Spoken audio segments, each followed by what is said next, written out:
का हो खेसारी भाई, बिना पवन सिंह के तहार गानवा ना चलला त काहे इतना डिप्रेशन में आ जाला। हे मारदवा हो, तू गाना से नइखा जीत पावत अब फैमिली के टारगेट करता रह। तारा इतना त बकचोदी करे वाला भोजपुरी में केहू हलई नइखे।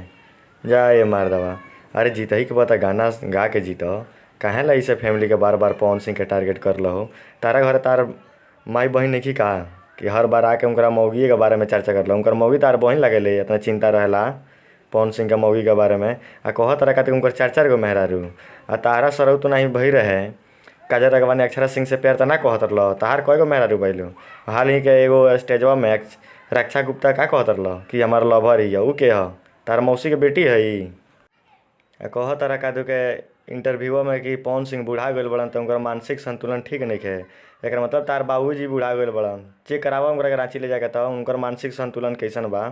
हे मार देबा नहीं तो पूरा हिंदू के नाम पर कलंक बड़ा हो। जा ए मार देबा, हद पार कर देला बड़ा, भोजपुरी के तू नाश कर देला।